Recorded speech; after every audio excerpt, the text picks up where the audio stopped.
আমরা রয়েছে আজকে কলকাতা বইমেলায় এবং আমাদের সঙ্গে রয়েছে আয়ুষ্মান না, আজকে আয়ুষ্মান না, আজকে সপ্তর্ষিদা রয়েছে এবং তার সাথে সপ্তর্ষিদার বাবা এবং বোন দুজনেই রয়েছে। যে কারণে আজকে আসা, তুমি একটু শুরু করো যে কি কারণে আজকে আমরা এখানে এসেছি সেটা একটু বলো। আজকে আমার বাবার বই প্রকাশ পেল, পঞ্চব্যঞ্জন, নাম দেখতেই পাচ্ছেন।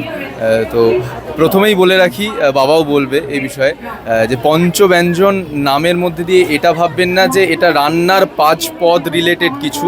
এটা হ্যাঁ 5 ধরনের পদ রয়েছে, কিন্তু সেটা সাহিত্য রিলেটেড, রান্না রিলেটেড নয়। সাহিত্যের বিভিন্ন আঙ্গিককে ধরা হয়েছে।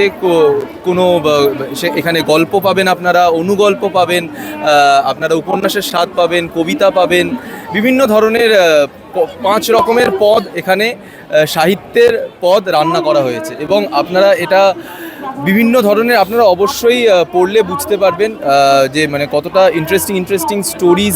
বাবা অ্যাকচুয়ালি পেশায় স্কুল টিচার ছিলেন, লাস্ট ইয়ার রিটায়ার করেছেন। তো কাজের ফাঁকে ফাঁকে বাবা লিখতেন, কিন্তু বাবাকে আমি সব বলতাম যে এই লেখার সময়টাকে আর একটু বাড়াও, যতটা পারো লেখাতে মনোনিবেশ করো।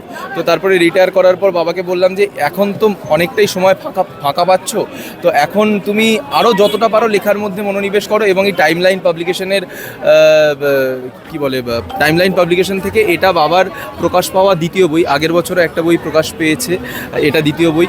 এবং আমি আজকে মানে সপ্তর্ষিরায় আজকে যেই জায়গাটায় প্রতিষ্ঠিত, যতটুকু প্রতিষ্ঠিত হতে পেরেছি বা যা হতে পেরেছি, তার সূত্রপাতটা কিন্তু বাবার হাত ধরেই। মানে ক্লাস 4-এ আমাকে বাবা প্রথমবার হাতে ধরে একটা নাটকে একটা চরিত্রে মানে তুলে, মানে কোনোভাবে মানে রীতিমতো হাত ধরে নিয়ে গিয়ে বলে যে তুই এই চরিত্রটা কর। আমি তখনও বুঝতাম না যে এই অভিনয়, নাটক, এই বিষয়গুলো কি খায় না মাথায় দেয়। আমি আগেও ইন্টারভিউতে বলেছি। তো আজকেই সেই সৌভাগ্যটা হয়েছে যে আজকে বাবাকে সামনে রেখে সেই জিনিসগুলো আবার আপনাদের সাথে শেয়ার করার। যে ওইখান থেকে আমার শুরু। তখন আমি পড়াশোনার মধ্যে থাকতাম, আমি কোনোদিনও ভাবিনি যে আমার অভিনয়টাকে আমি পেশা হিসেবে বেছে নেব।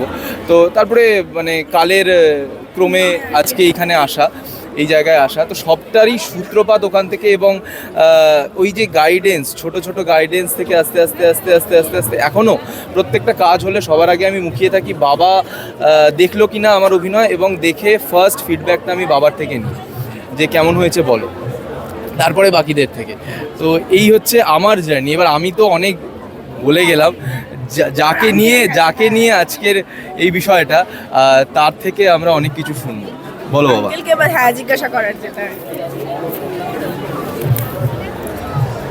পঞ্চব্যঞ্জন নামটা প্রকাশের সাথে সাথে আমার বিভিন্ন বন্ধুবান্ধব মহল থেকে ফোন এসছে যে আমি কি এবার রান্নাবান্নায় মন দিলাম নাকি রান্নাবান্না নিয়ে কিছু লিখছি।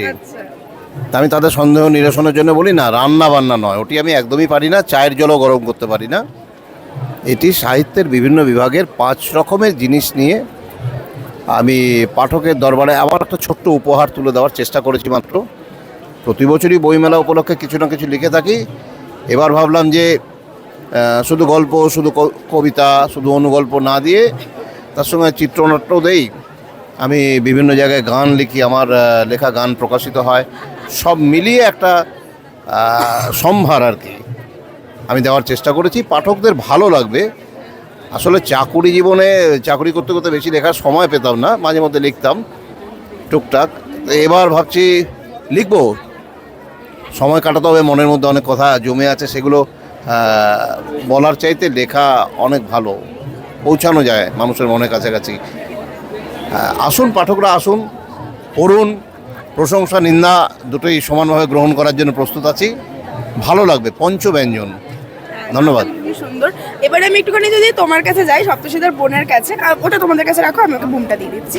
আর দাদার অভিনয় তো দেখা হয়, কেমন লাগে একটু বলো।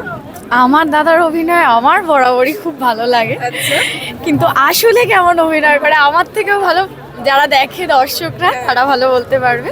কিন্তু আমার কাছে আমার দাদার অভিনয় খুব ভালো লাগে। এবং আমি আমার দাদাকে যখনই বাড়ি ফেরে কোথায় ভুল হয়েছে, কোথায় ভুল হয়নি, সেগুলো আমি আমার দাদাকে বলি। আর যদি কোনো দিন আমি ভুলেও যাই, তাহলে আমার দাদা নিজে থেকে আমাকে জিজ্ঞাসা করে না কি ভুল হয়েছে বল বোন।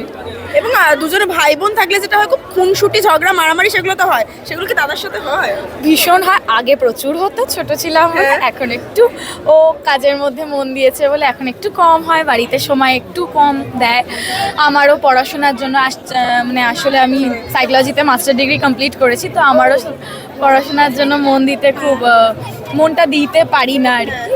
তো ওই জন্য সময়টা, হ্যাঁ, যখনই আর কি টাইম পাই তখনই ঝগড়া ঝামেলা হয়, খুনসুটি, ও আমার সাথে খুনসুটি বেশি করে করে চলে আসে। ঠিক বলছে সপ্তর্ষিদা, মানে বেশি কি তুমিই করো এই হ্যাঁ খুনসুটিটা? হ্যাঁ, আমার মানে বোনের সাথে খুনসুটি আমার সব সময় হয়। মানে আমি যখনই কাজ থেকে ফিরে আসি, একটু রিল্যাক্সেশনের জন্য শুরু হয়ে গেল বোনের সাথে খুনসুটি। তো মানে ওর সাথে সময় কাটানোটা আমার একটা রিল্যাক্সেশন, মানে একটা ভেতরের একটা রিল্যাক্সেশন টাইম। এবং ওর মানে সাথে ঝগড়া যখনই করাটাও বাড়ি কি ফিরে, সেরকম? হ্যাঁ, যখনই বাড়ি ফিরে আসি, মানে মা, বাবা, ঠাম্মা, বোন, এদেরকে দেখা মানে আমার ওই সারাদিনের ক্লান্তিটা এক নিমেষে দূর হয়ে যাওয়া। তো সেখানে তারপরে বোনের সাথে যতটুকু, এখন কাজের জন্য বাড়িতে একটু সময় কমে গেছে অনেকটাই, তো যতটুকু সময় পাই ততটুকু সময় মা, বাবা, ঠাম্মা, বোন, আর বোনের সাথে খুনসুটি চলতেই থাকে। ওর সাথে ইভেন এমনও হয় যে হোয়াটসঅ্যাপ, ইনস্টাগ্রামেও খুনসুটি চলতে থাকে যখন আমি কাজের মধ্যে থাকি। মানে মেসেজ করে Reels মেসেজ করে হ্যাঁ। ইনস্টাগ্রামে রিলস পাঠায়, ও আমাকে পাঠায়, আমি ওকে পাঠাই, ও তো তো চলতেই থাকে। এই ধরনের ফানি মোমেন্টস আমাদের মধ্যে সবসময় চলতে থাকে। আমি যদি আঙ্কেলকে জিজ্ঞাসা করি যে তোমার দুই ছেলে মেয়ের মধ্যে কে বেশি শান্ত আর কে বেশি মানে চঞ্চল আর কি, যাকে বলে আর কি, কে সেটা?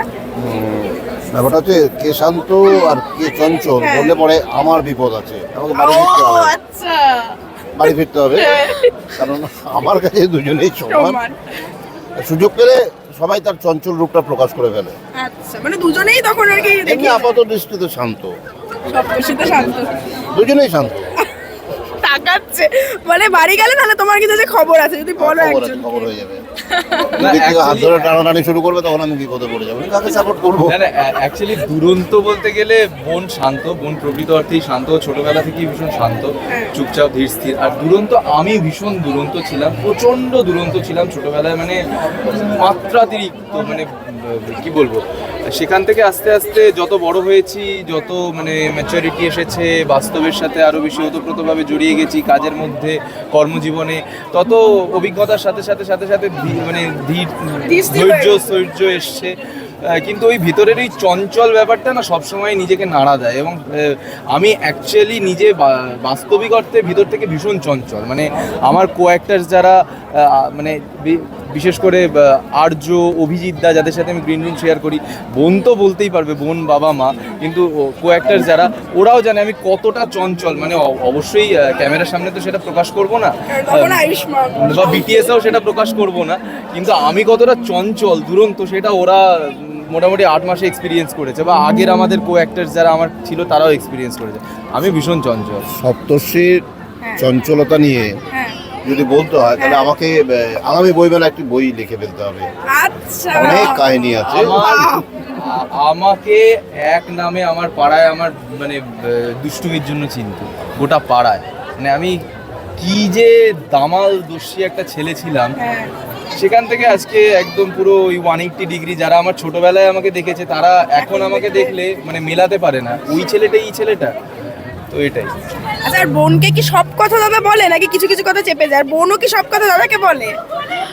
সব কথা বলে কিনা সেটা তো ও ভালো বলতে পারবে, কিন্তু কিছু বিশেষ বিশেষ কথা, স্পেশাল হ্যাঁ। কথাগুলো আমার সাথে মাঝে মধ্যে বলে, যখন সময় পায় তখন এসে, জানিস তো বোন এই হয়েছে, তো আমাকে বলে কিছু কিছু কথা, তো অবশ্যই সময় পেলে বলে। Special আমি, হ্যাঁ, স্পেশাল কথা আমিও বলি, কিছু কথা আমিও চেপে যাই মাঝে মধ্যে, বাট ও ধরে ফেলে। হ্যাঁ, যেহেতু দাদা বড়। হ্যাঁ, বুঝতে পারে বেশি ভালো, তাই জন্য আমাদের মধ্যে শেয়ারিং ব্যাপারটা খুব রয়েছে। শুধু তাই না, মানে আমি দাদা আমাদের জীবনে যাই ঘটে না কেন, সেটা বাবা মাকে এসে খুব খোলাখুলি বলতে ভালোবাসি, কারণ বাবা মা সেই জায়গাটা দিয়েছে সবসময়। দিয়েছে, অলওয়েজ দিয়েছে সেই জায়গাটা। ওরা আমার কাছে সন্তান যতটা, তার চাইতে বন্ধু বেশি। আমি বলেছি খোলামেলা যে কোনো সমস্যা নিয়ে আলোচনা করবে, আছি। চেপে গেলে সেটা সমস্যা। আমাদের অভিজ্ঞতা দিয়ে যতটা পারি সঠিক পথে চালনা করা। আর সপ্তর্ষি তো আমার স্কুলেই পড়াশোনা করতো, ও আচ্ছা, ফলে অনেকটা ডিসিপ্লিন স্কুল থেকে শিখে এসছে।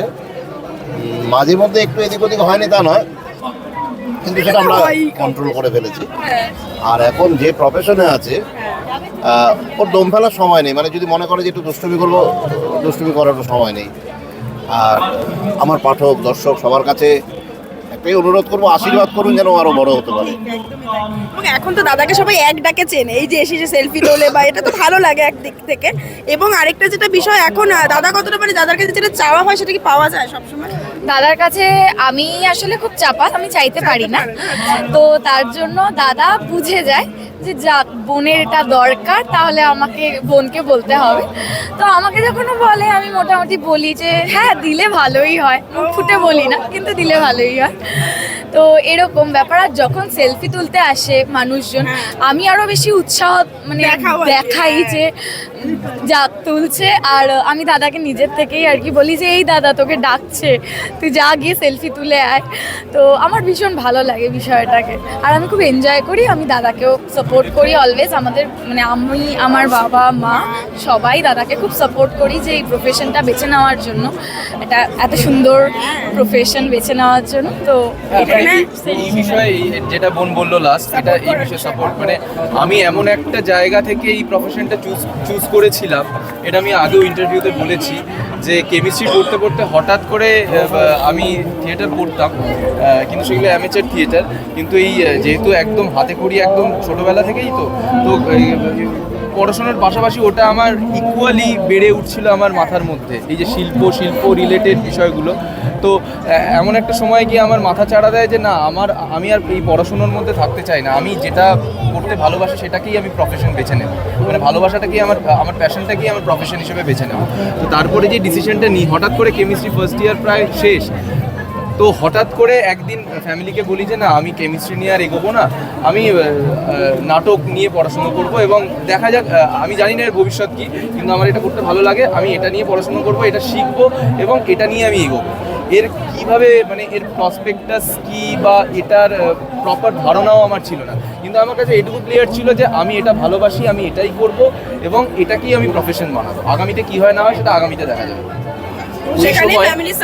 ওই সময় যদি পরিবার আমাকে সাপোর্ট না করতো তাহলে এই জার্নিটা আরো অনেক বেশি টাফ হয়ে যেত আমার কাছে, কিন্তু পরিবারের সেই সময়ের সাপোর্টটা মানে ইমেন্স সাপোর্ট, মানে আমার স্কুলের টিচার যারা সবাই ভেবেছিলেন যে আমি যেহেতু পড়াশোনায় মোটামুটি ভালোই ছিলাম, যে আমি হয়তো একাডেমিক দিকে কোনো একটা ভালো জায়গায় যাবো এসে, তো অনেকেই মানে পাড়ার হোক বা স্কুলের অনেক মানে আমাকে ভালোবাসতেন এমন টিচাররা, তারা মেনে নিতে পারেননি সেই সময় বাবা এবং আমার পরিবার যেভাবে সাপোর্ট করে গেছে যে তুই যদি চাস, তোর যদি মনে হয় যে তোর কাছে তুই যেটা করছিস ঠিক করছিস, তাহলে তুই করে যা, এবং সেই বিশ্বাসটা আমাকে জুগিয়ে গেছে এবং জুগিয়ে এসেছে অনবরত।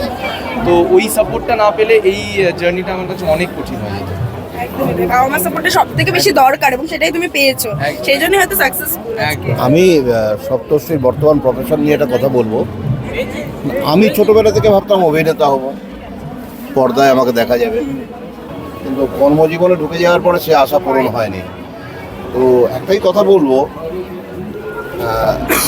অনেকগুলো ইচ্ছে ছিল লুকিয়ে গভীর অন্তরে, তোমার মাঝে স্বপ্ন পূরণ কোন সে জাদু মন্ত্র। তাহলে বাবার স্বপ্নটা তুমি পূরণ করতে পেরেছো, এটাই সব থেকে বড় পাওয়া। শেষ করবো, কি বলবে তুমি দর্শকদের বলবো যে আপনারা তো সবাই বইমেলায় আসছেন, আগামী এক সপ্তাহ আরও 1-1.5 সপ্তাহ চলবে, তো আপনারা আসুন এবং আপনাদেরকে বলবো যে আপনারা একবার পঞ্চব্যঞ্জন চেখে দেখতে পারেন। আমি সপ্তর্ষি এবং আয়ুষ্মান দুজনেই আপনাদেরকে ইনশিওর করছি যে আপনাদের ভালো লাগবে, খুব ভালো লাগবে। সকলের কাছে একটাই কথা, আসুন না একটু ভিন্ন স্বাদের বই পড়ে দেখুন, ভালো লাগলে তো বলবেন, খারাপ লাগলেও কিন্তু বলতে ভুলবেন না। ধন্যবাদ। টলিউডের latest update, gossip and entertainment পেতে সাবস্ক্রাইব করুন শুধুমাত্র সিটি সিনেমা, আর ফলো করুন সিটি সিনেমার Instagram, Facebook, Twitter and ShareChat page.